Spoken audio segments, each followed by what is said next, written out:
Então vamos envolver o nosso Dirceu nas nossas melhores vibrações, para que ele se sinta bem à vontade na sua casa.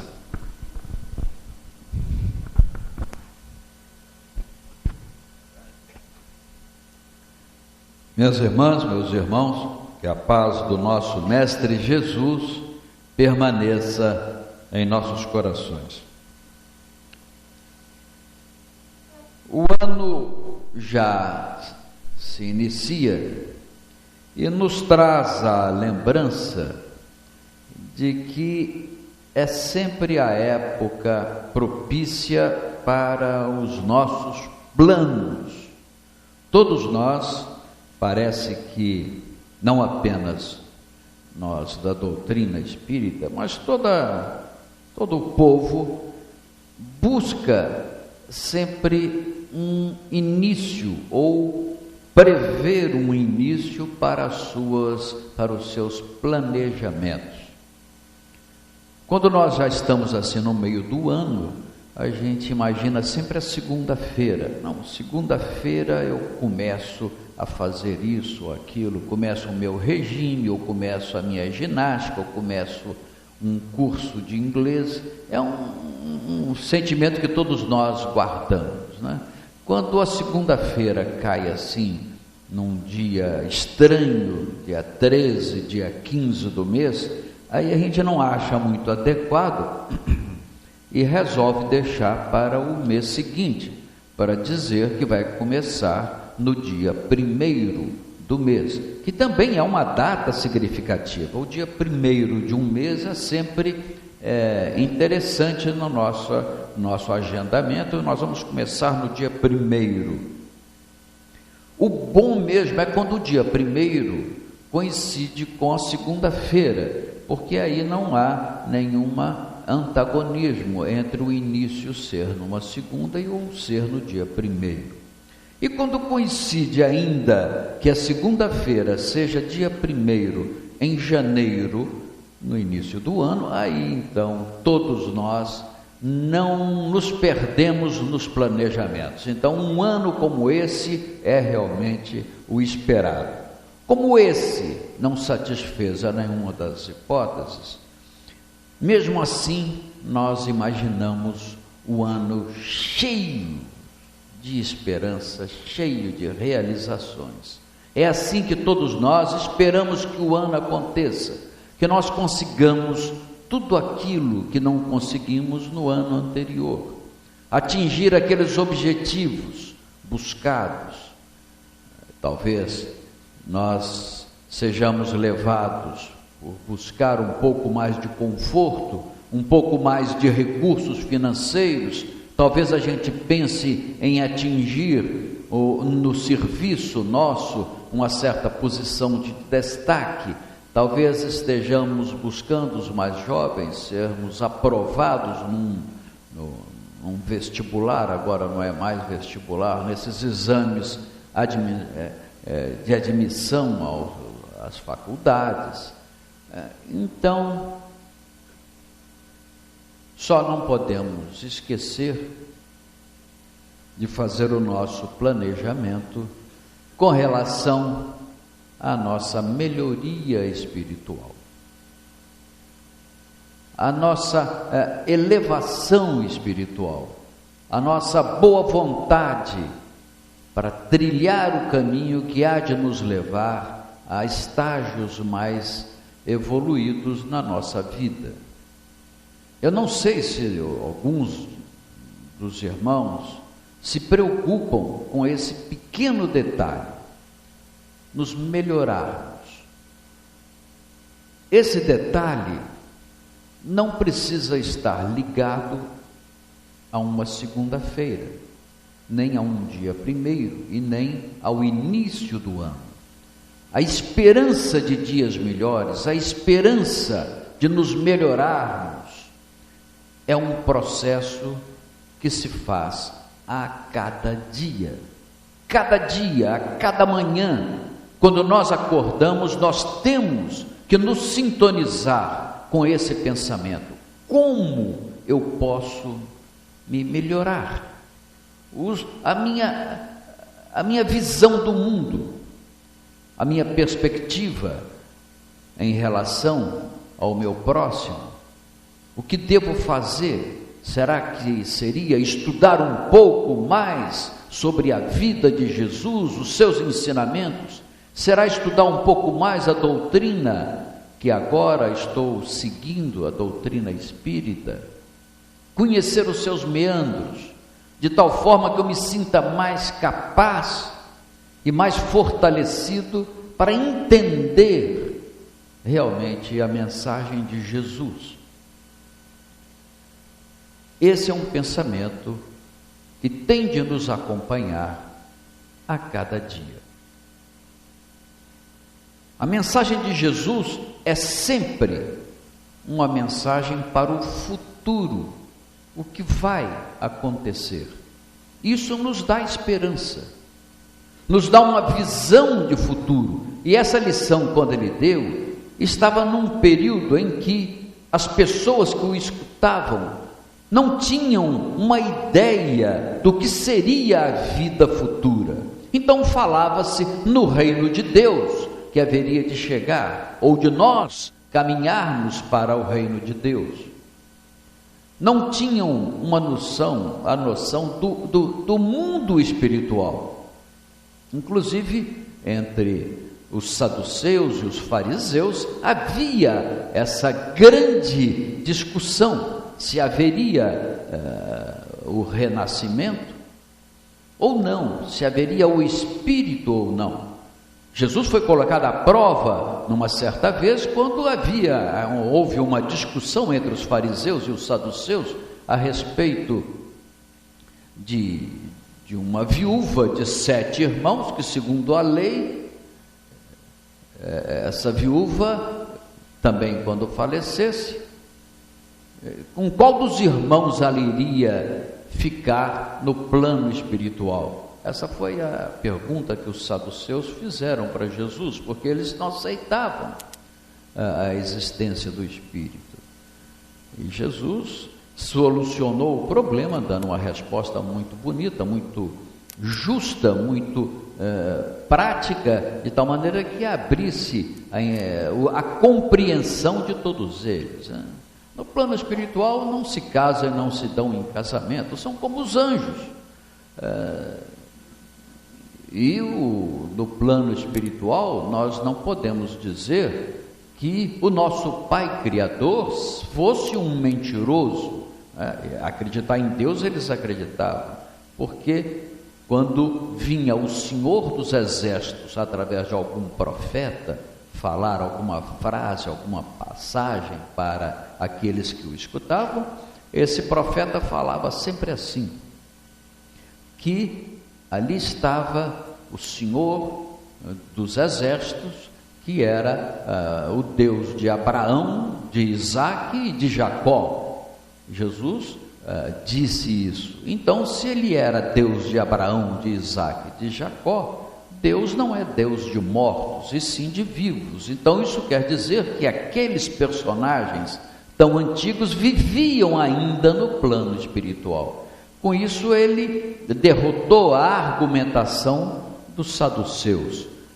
A vida de Jesus sempre foi posta à prova. Depois daquela houve outras perguntas a Jesus, e todos nós conhecemos aquela célebre pergunta: e qual é o maior dos mandamentos? Então Jesus estava sempre sendo colocado à prova, e ele sempre deixava a mensagem de esperança para todos nós. Existe um reino maior, um reino que não é meu reino não é daqui desse mundo, é um reino maior, é o reino de Deus. E esse reino de Deus significa ali a situação em que nós nos vamos sentir felizes, satisfeitos com o que fizemos, com a consciência tranquila. Ali é a paz que todos nós buscamos. Então, nas lições que Jesus veio nos deixar, havia sempre essa mensagem de esperança, de fé numa vida futura. E nós nos lembramos então do Sermão da Montanha. O Sermão da Montanha, que é um sermão que todos nós temos o hábito de ler e de reler e de estudar. Assim foi dentro da doutrina, quando Kardec seleciona justamente a parte moral para desenvolver o Evangelho segundo o Espiritismo. Ali está o Sermão da Montanha, estudado a fundo, passagem por passagem, orientado pelo Consolador prometido, por aquela equipe de espíritos a nos informar o verdadeiro sentido de cada uma daquelas frases que Jesus veio nos deixar no Sermão da Montanha. O interessante é que o Sermão da Montanha, quando trazido até nós pelo Evangelho segundo Mateus, ele está bem coordenado, bem harmonizado, como um discurso só, que vai do capítulo 5º do Evangelho de Mateus até o final do capítulo 7º. Então são 3 capítulos, né? O 5, o 6º e o 7º. Nesses 3 capítulos, o nosso Mestre Jesus deixa então uma aula para a nossa vida, para o nosso comportamento. Ali está a base de toda a filosofia cristã, a base do que é o verdadeiro cristianismo. Existem aqueles estudiosos que dizem que o cristianismo de hoje não está muito harmonizado com o que se lê nos 4 evangelhos.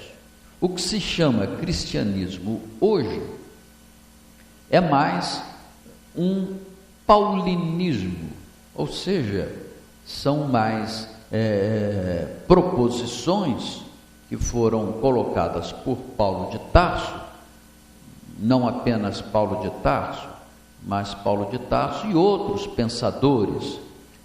pensadores que seguiram a Paulo ou que então fizeram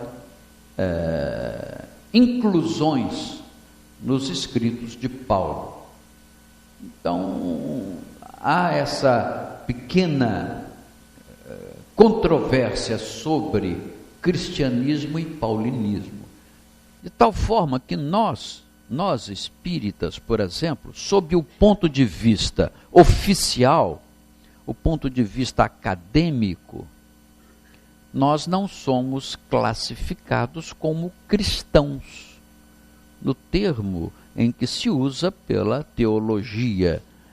Não somos cristãos porque, para começar, nós não recitamos o credo cristão, que foi inicialmente estabelecido lá na cidade de Nicéia no ano 325 e depois confirmado ao longo dos vários concílios até o segundo concílio de Constantinopla em 525, que é aquele credo que nós aprendemos desde criança. Creio em Deus Pai Todo-Poderoso, Criador do céu e da terra, creio em Jesus Cristo. Aquele credo, se vocês forem analisar frase por frase, fala o que o cristão oficial tem que crer. Eles aprenderam a recitar o credo. Mas foram chamados de cristãos aquelas pessoas muito antes do ano 325, da cidade de Nicéia, onde se começou essa discussão do credo cristão. Foram chamados cristãos justamente aquelas pessoas, tanto judeus quanto gentios, que começaram a ouvir e a seguir os ensinos de Jesus, que era chamado Cristo.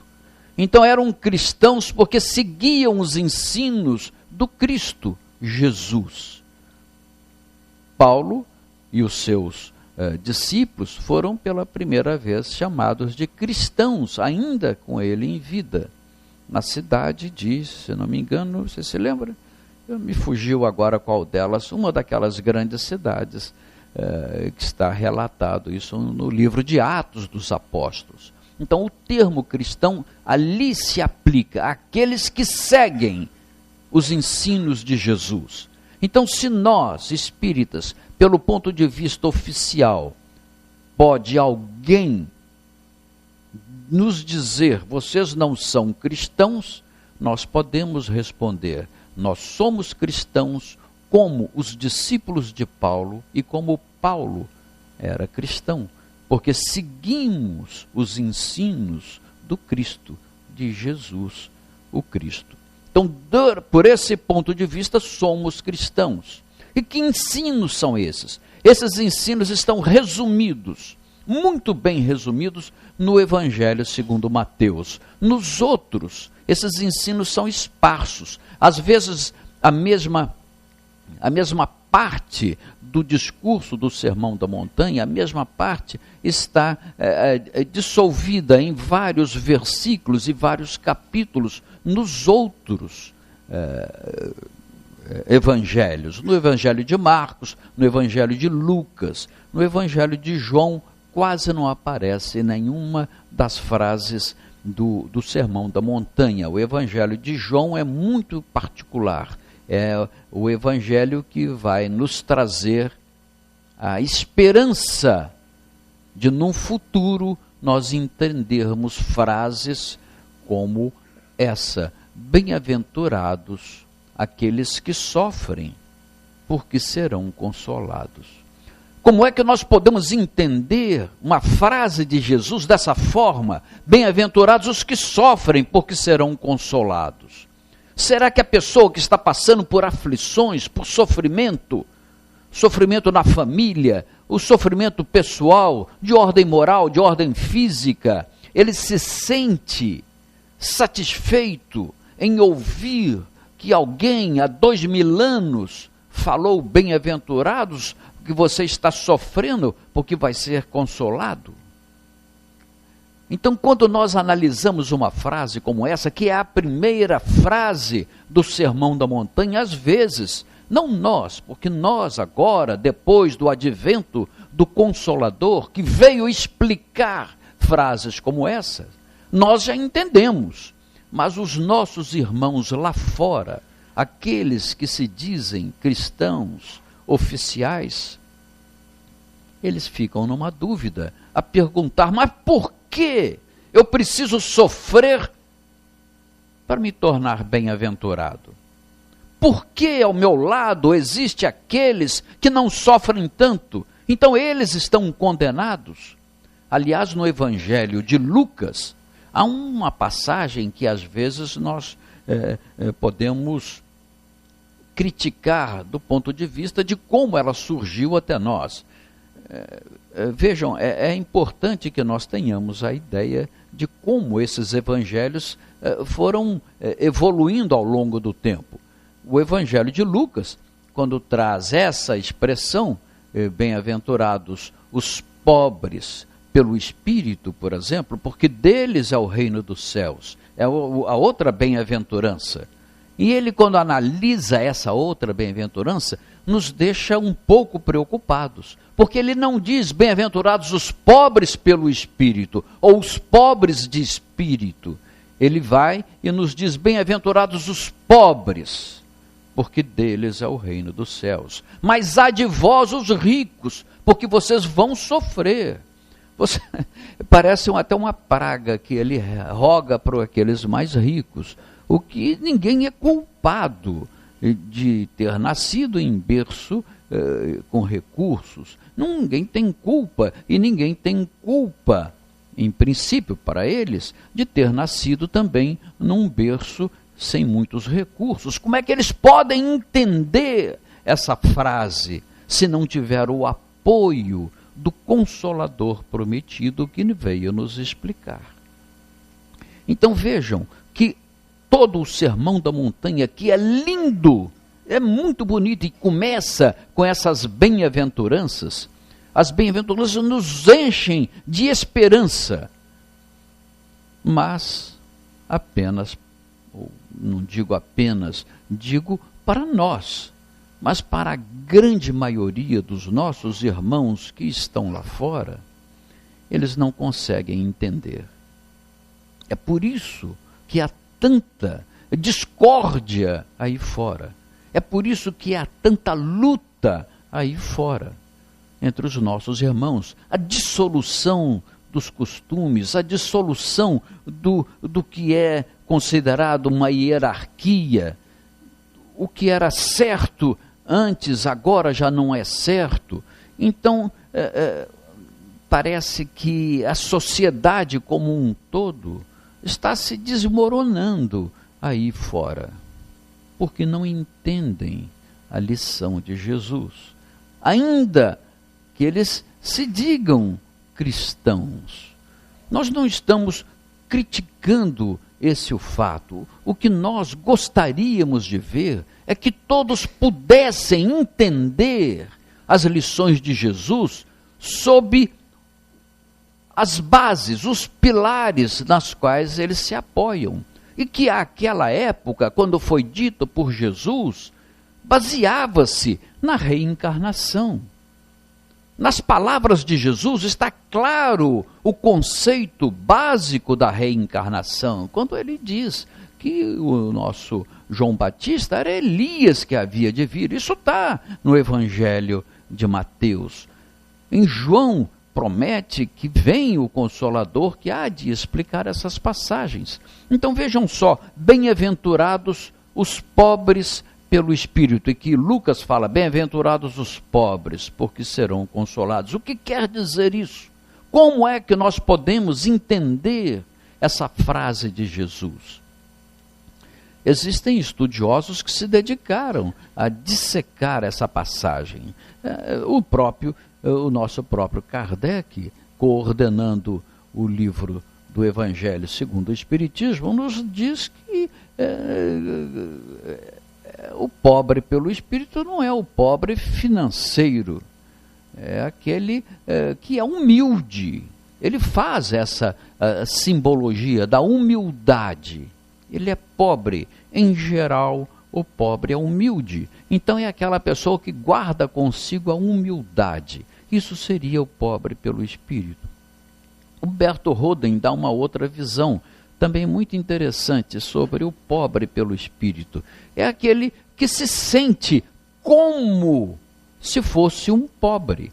Ele pode ter várias posses, pode ter dinheiro, mas ele se sente como não tendo o dinheiro. Ele vive independente daquilo que tem. Ele não vive submisso àquilo que tem. Então ele vive como se não tivesse. E se ele não tem, ele é um pobre. Então mesmo o rico, se viver independente das suas posses,